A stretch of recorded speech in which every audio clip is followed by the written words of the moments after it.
Hi viewers, இன்னைக்கு நம்ம எக்ஸசைஸும் பண்ணாமல் ஜிம்முக்கும் போகாமல் வீட்டில் எப்படி வெயிட் லாஸ் பண்ணுறது அப்படின்னு பார்க்கலாம். இந்த வீடியோ மெயினாக லேடிஸ்க்கானது. பிகாஸ் 30 இயர்ஸ்க்கு மேலே என்ன ரீசன்னே தெரியாமல் நம்மளுக்கு வெயிட் போடும். எல்லாரும் சாப்பிட்டதுக்கப்புறம் மீதி இருக்கிற ஃபுட்டை நாம் சாப்பிட்டு முடிச்சிடணும் அப்படின்னு யோசிப்போம். இல்லைன்னா பக்கத்தில் இருக்கிறவங்க சொல்லுவாங்க, இவ்வளோ தானே இருக்குது, இதை நீ சாப்பிட்டு முடிச்சிரு அப்படின்னு சொல்லுவாங்க. நம்மளுக்கும் வேறு வழி இல்லாமல் அதை ஃபுல்லாகவே சாப்பிட்ருவோம். பசி இல்லை அப்படின்னாலும் சாப்பிட்ருவோம். இதனால நம்ம தேவையில்லாமல் குண்டாயிடுவோம். இது ஒரு ரீசன். இதை பண்ணாதீங்க. எதர் அந்த மீதி இருக்கிற ஃபுட்டை நீங்கள் யாருக்காச்சும் கொடுக்கலாம், இல்லைனா நீங்கள் எடுத்து வச்சுட்டு அடுத்த நாள் யூஸ் பண்ணிக்கலாம். இல்லைனா வீட்டில் யாரெல்லாம் இருக்கீங்களோ அவங்களுக்கு எவ்வளோ தேவை அப்படின்னு பார்த்துட்டு அதுக்கேற்றபடி நீங்கள் ப்ரிப்பேர் பண்ணிக்கலாம். அது எப்போவுமே ஒர்க் அவுட் ஆகாது. பிகாஸ் சாம்பார் ப்ரிப்பேர் பண்ணுறீங்க, 2 பேர் வீட்டில் இருக்கீங்க, 2 பேருக்காக எப்படி சாம்பார் நீங்கள் பண்ண முடியும்? 2 கரண்டிக்கு மட்டும் சாம்பார் பண்ண முடியுமா? பண்ண முடியாதுல்ல.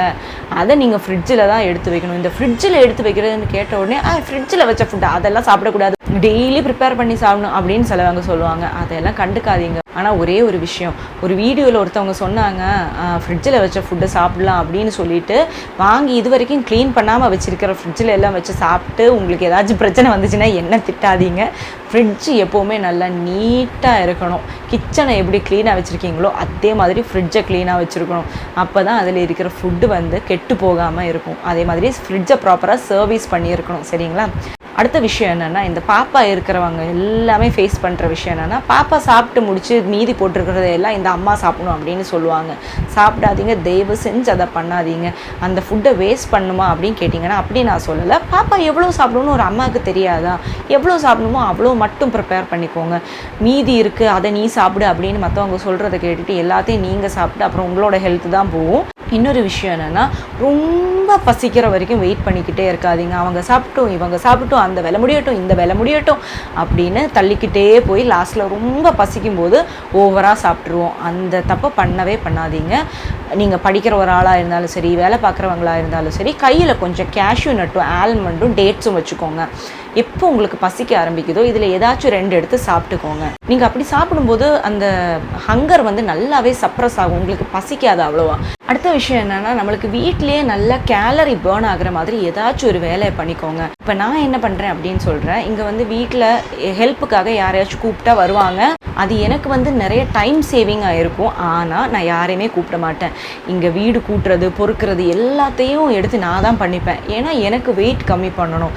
என்னோட அந்த கம்ஃபர்ட் ஜோன்லேயே உட்காந்தா வெயிட் கம்மி பண்ண முடியாது. அதனால் இருக்கிற எல்லா வேலையும் நானே எடுத்து பண்ணிப்பேன். உங்களோட ஹெல்த்தை கன்சிடர் பண்ணிக்கோங்க. உங்களுக்கு ஹெல்த் ஓகே, நான் இந்த வேலையெல்லாம் பண்ண முடியும் அப்படின்னு இருந்தால் நீங்களே சில வேலையெல்லாம் எடுத்து பண்ணிக்கோங்க. ஸோ இந்த வீடு ஃபுல்லாகவே நான் மாப் போட்டால் எனக்கு ஒரு 100 கேலரி வரைக்கும் பர்ன் பண்ண முடியும். அதே மாதிரி துணியை துவைச்சி போட்டால் ஒரு 100 கேலரி பர்ன் பண்ண முடியும்.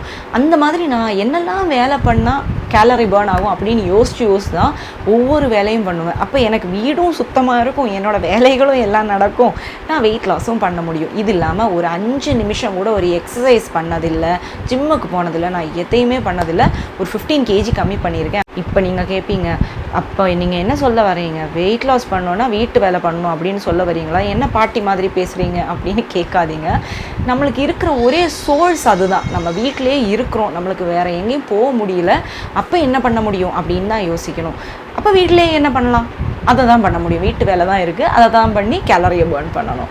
அடுத்த ஒரு விஷயம் என்னென்னா, நாம் வெயிட் லாஸ் பண்ணணும்னு நினச்சாலும் பக்கத்தில் இருக்கிறவங்க என்ன சொல்லுவாங்க, இன்றைக்கி ஒரு நாள் சாப்பிட ஒன்றும் பிரச்சனை இல்லை அப்படின்னு சொல்லுவாங்க. இல்லைன்னா உசுப்பேற்றுவாங்க சைடில் இருந்து, பாரு பாரு நான் சாப்பிட்றேன் பாரு அப்படின்னு சொல்லுவாங்க.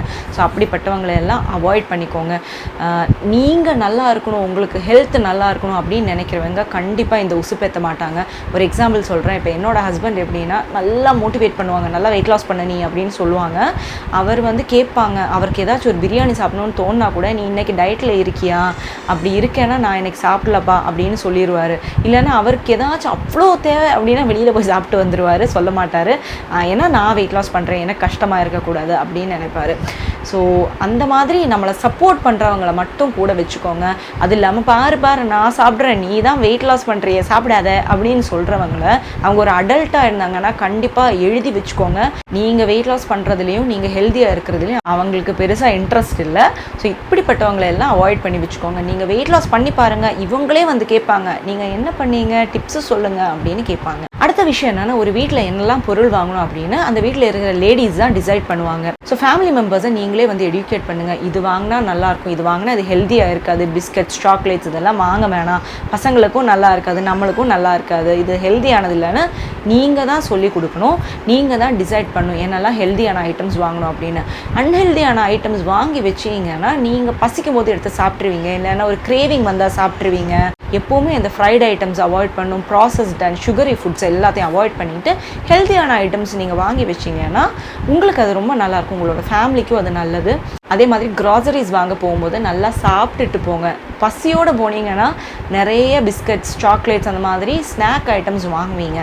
ஸோ நீங்கள் நல்லா சாப்பிட்டதுக்கப்புறம் போய் க்ராசரிஸ் வாங்கினீங்கன்னா இந்த மாதிரியான தேவையில்லாத ஐட்டம்ஸ் எல்லாம் நீங்கள் வாங்க மாட்டீங்க.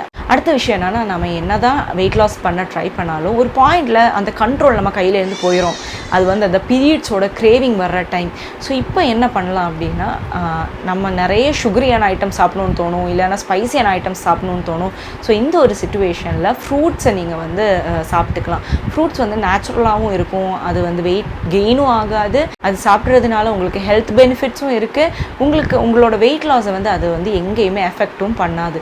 ஸோ நீங்கள் வந்து ஃப்ரூட்ஸ் எடுத்துக்கலாம். அதே மாதிரி நீங்கள் டார்க் சாக்லேட் சாப்பிட்டுக்கலாம், பட் அதோட சுகர் லெவல் வந்து 10% கீழே இருக்கணும். ஸோ அந்த மாதிரி பார்த்து வாங்கிக்கோங்க. ஹனி சாப்பிடலாம், ஹனி பியூராக இருக்கணும், அதுவும் பார்த்து வாங்கிக்கோங்க. ஸோ இந்த மாதிரி நல்ல அல்டர்னேட்டிவ்ஸ் பார்த்து யூஸ் பண்ணிக்கோங்க. லாஸ்ட் பாயிண்ட் என்னென்னா, நிறைய பேருக்கு ஜிம்முக்கு போகணுன்னு ஆசையாக இருக்கும், எக்ஸசைஸ் பண்ணணுன்னு ஆசையாக இருக்கும், ஆனால் டைம் இருக்காது.